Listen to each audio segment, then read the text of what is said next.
Hello everyone, welcome back to online study zone.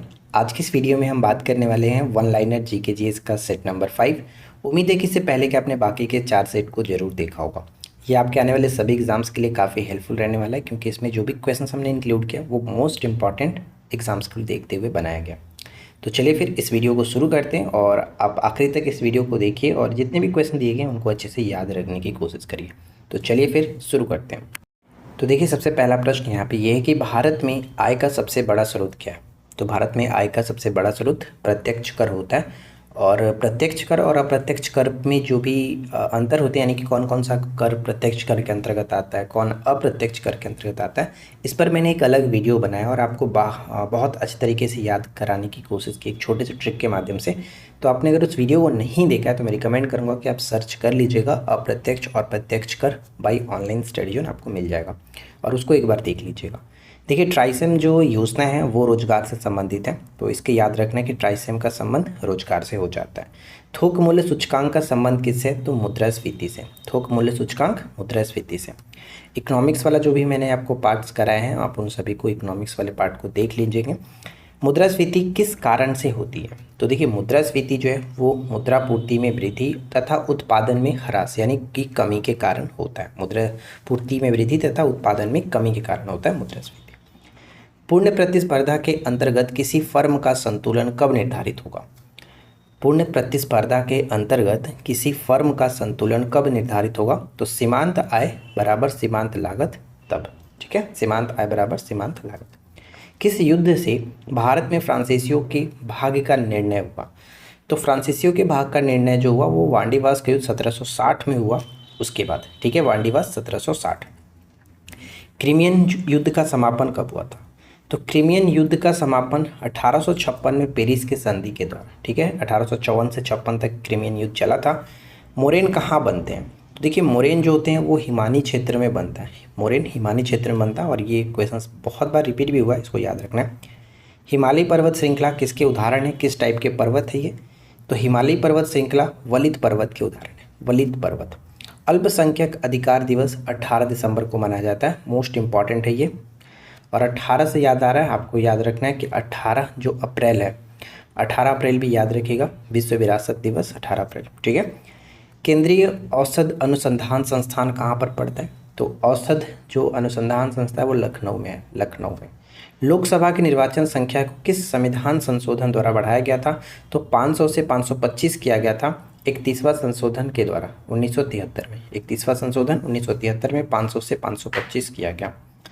Next आता है कि पुराना बिहार का कितना प्रतिशत जमीन लेकर के झारखंड राज्य बना था? तो 45.85%। इतना ज़मीन झारखंड जब मतलब बना राज्य, तो उस वक्त शेयर हुआ बिहार का हिस्सा का 45.85%। 1937 में बिहार विधानसभा चुनाव में कांग्रेस को कितनी सीटें प्राप्त हुई थी? 1937 में जो बिहार विधानसभा चुनाव की सीट हुई उसमें मतलब कांग्रेस को कितनी सीटें मिली थी? तो 98 सीटें मिली थी।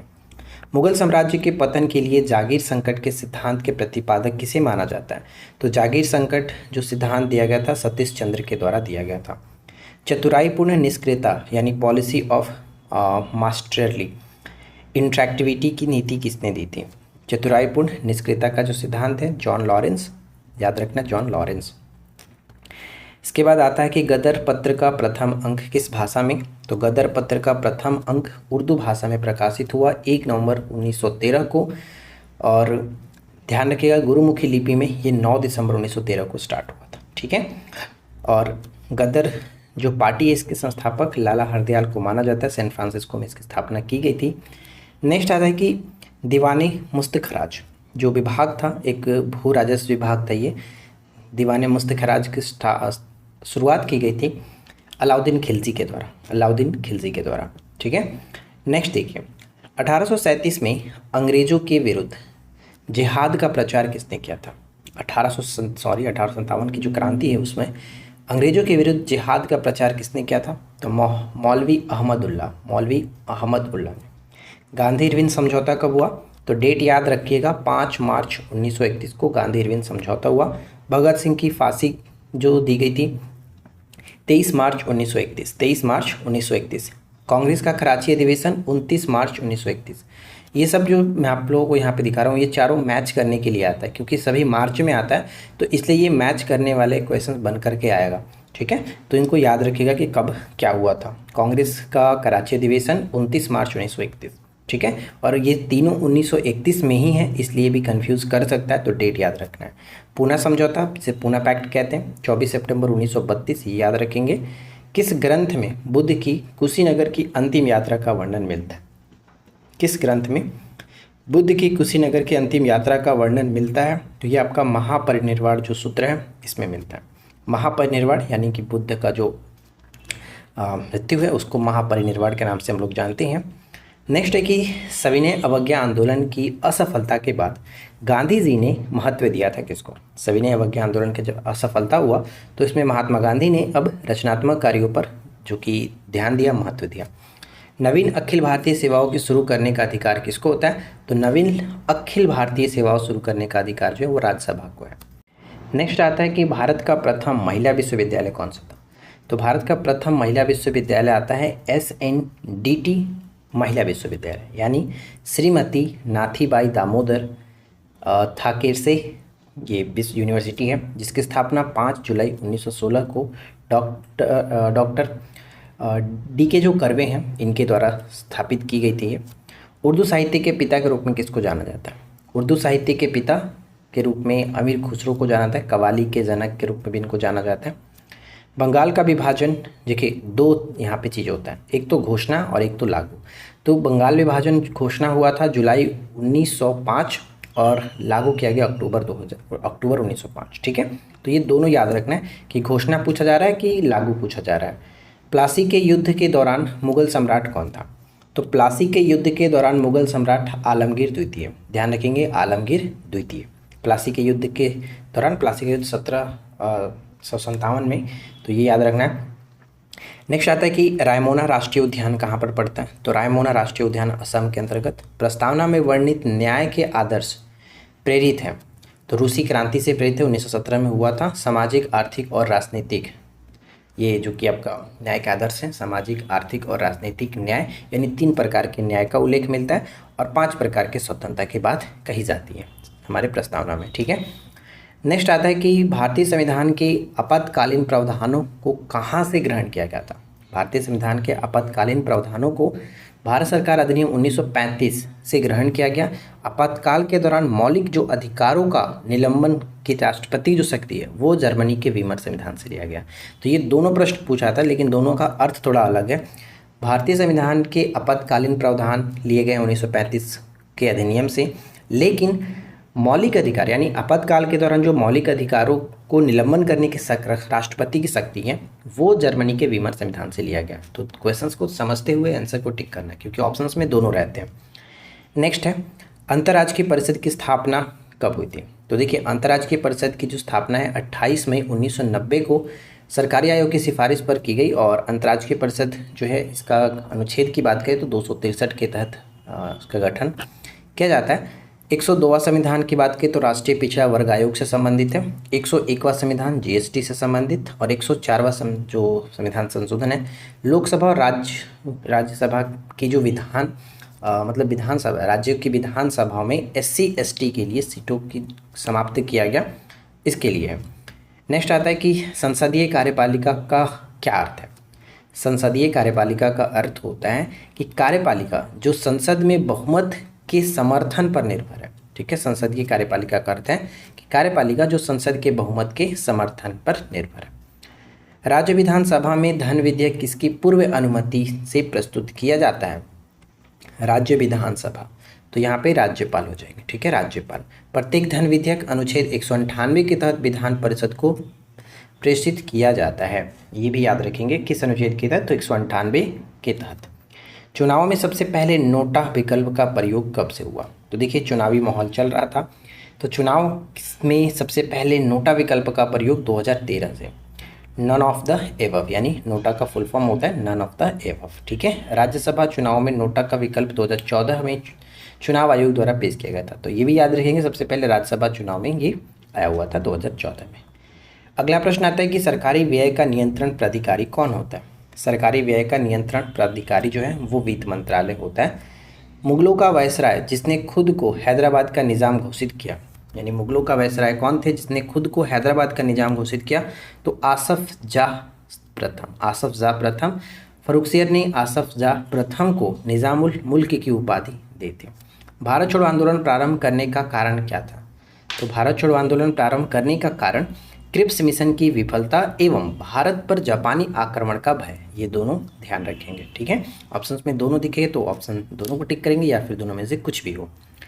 नेक्स्ट आता है कि सत्यार्थ प्रकाश के लेखक कौन है, तो देखिए सत्यार्थ प्रकाश के लेखक दयानंद सरस्वती हैं।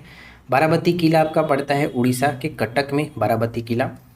भारतीय नव जागरण का जनक के रूप में किसको मानते हैं, राजाराम मोहन राय को। भारतीय नव जागरण का जनक राजाराम मोहन राय।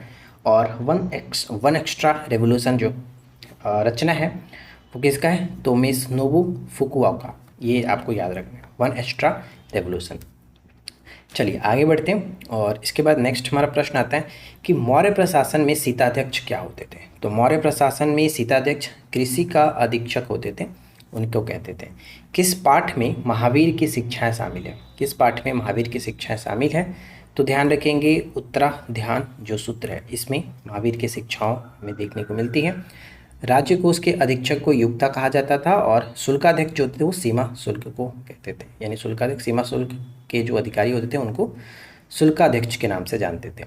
किस शुंग शासक ने सिंधु नदी के तट पर यूनानियों को हराया था, किस शुंग शासक ने सिंधु नदी के तट पर यूनानियों को हराया था, तो वसुमित्र। ठीक है, वसुमित्र।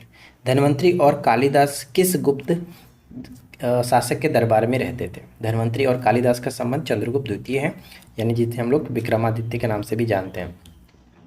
संगम काल में प्रांत पुहार, देखिए जिस संगम काल में प्रांत पुहार जो है वो बंदरगाह हुआ करता था, प्रांत पुहार बंदरगाह। धर्मराज रथ स्मारक कहाँ पे, तो महाबलीपुरम में, धर्मराज रथ स्मारक महाबलीपुरम में।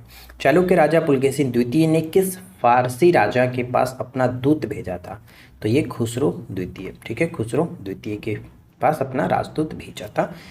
सिद्धांत शिरोमणि नामक प्राचीन ग्रंथ के लेखक कौन है, सिद्धांत शिरोमणि नामक जो प्राचीन ग्रंथ है इसके लेखक है भास्कराचार्य। कथा सरित सागर के लेखक सोमदेव, कथा सरित सागर के लेखक सोमदेव। नेक्स्ट आता है कि किस चोल राजा को उसके राज्याभिषेक से पहले अरुमोली वर्मन के नाम से भी जाना जाता था, अरुमोली वर्मन के नाम से जाना जाता था, तो राजराजा प्रथम। ठीक है, चोल राजा थे। नेक्स्ट आता है कि किनके नेतृत्व में क्रांतिकारियों ने वायसराय लॉर्ड हर्डिंग की हत्या का असफल प्रयास किया, लॉर्ड हर्डिंग की हत्या का सफल प्रयास, तो रास बिहारी बोस और सचिंद्रनाथ सन्याल 1912 में। बिहार आने वाले पहला अंग्रेज अधिकारी कौन थे, अंग्रेज मतलब यात्री कौन था, बिहार आने वाला पहला अंग्रेज यात्री, तो राल्फ फिंच अकबर के समय में 1580 में अकबर के समय में ये आए हुए थे। शेरशाह ने विशुद्ध चांदी एवं तांबे के सिक्के का प्रचलन किया, तो इसका नाम क्या था, तो चांदी के सिक्के को रुपया कहा जाता था, तांबे के सिक्के को दाम कहा जाता था, जो शेरशाह ने स्टार्ट किया था।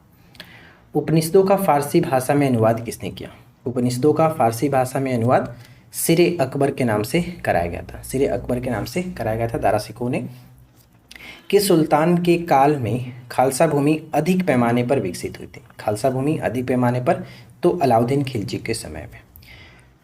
अगला है कि कड़वंश यानी मगध पर के संस्थापक कौन थे, कड़वंश के संस्थापक वासुदेव, याद रखेंगे वासुदेव।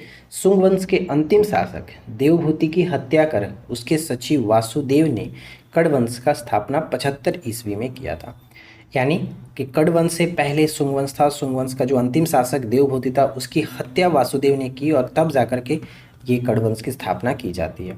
लंदन में ब्रिटिश इंडिया सोसाइटी की स्थापना किसने की, लंदन में ब्रिटिश इंडिया सोसाइटी की स्थापना विलियम एडम्स ने किया था, ये नाम याद रखेंगे। लंदन में ब्रिटिश इंडिया सोसाइटी की स्थापना विलियम एडम्स ने किया था। तो देखिए फ्रेंड्स, यहाँ पे हमने बहुत अच्छे क्वेश्चन आपके लिए लेकर आए थे। उम्मीद है कि आप लोगों को ये वीडियो अच्छा लगा होगा। वीडियो पसंद आया हो लाइक एंड शेयर करिए, चैनल पे पहली बार है सब्सक्राइब करके नोटिफिकेशन बेल आइकन को ऑल पे सेट कर लीजिए, और आपके माइंड में कोई टॉपिक रहता है तो उस टॉपिक का नाम नीचे जरूर मेंशन करिए ताकि हम उस पर वीडियो बना सकें। तो फिलहाल मिलते हैं नेक्स्ट वीडियो में नए टॉपिक के साथ। Thanks for watching, keep watching, keep learning, have a good day.